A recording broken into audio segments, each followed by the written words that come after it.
নমস্কার বন্ধুরা, আজকে আমি দেখাবো সিঙ্গারা রেসিপি। প্রথমে আমি আলুগুলোকে খুব ছোট ছোট করে কেটে নিয়েছি। এবার আমি কড়াইতে পরিমাণ মতো তেল দিয়ে দিলাম। তেল গরম হয়ে গেলে আমি পাঁচফোড়ন দিয়ে দিব। যেহেতু আমি এখানে পেঁয়াজ রসুন কিছুই ব্যবহার করব না, তাই আমি পাঁচফোড়ন দিয়ে দিব।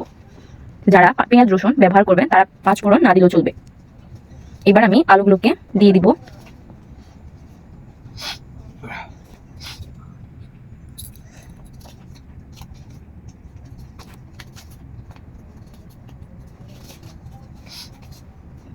এবার আমি কাঁচামরিচ কুচি দিয়ে দিব পরিমাণ মতো। ভালো করে নাড়াচাড়া করে দেব। এবার আমি পরিমাণ মতো লবণ হলুদ দিয়ে ভালো করে নেড়ে নেব। মরিচের গুঁড়োটা একটু পরে দিব, না হয় দাগ লেগে যেতে পারে আলুতে। এবার আমি মরিচের গুঁড়া দিয়ে দিব পরিমাণ মতো। যেহেতু সিঙ্গারাটা একটু স্পাইসি হবে, ওই জন্য আমি মরিচের গুঁড়া একটু বেশি ব্যবহার করব।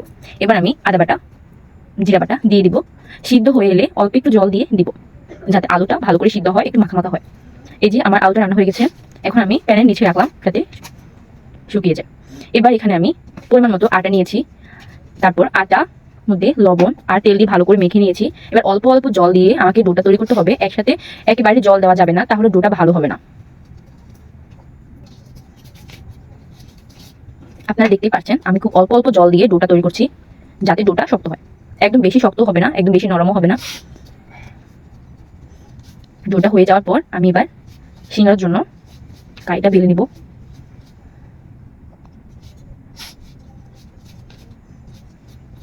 সিঙ্গারার জন্য রুটির মতো গোল করতে হবে না, লম্বা করে নিতে হবে। লম্বা করে মাঝখান দিয়ে কেটে নিতে হবে। এই যে সিঙ্গারা বাসটা এভাবে করে নিতে হবে, খুবই সহজ।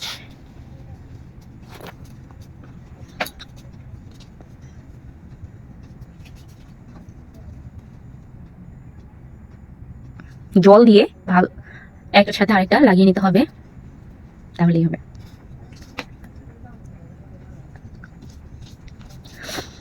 এবার আমি সিঙ্গারাগুলোকে তেলের মধ্যে ভেজে নিব। এই যে সিঙ্গারা হয়ে গেছে, ভিতরে খুব সুন্দরভাবে হয়েছে। ধন্যবাদ সবাইকে। আমার চ্যানেল নতুন হয়ে থাকলে সাবস্ক্রাইব করতে ভুলবেন না।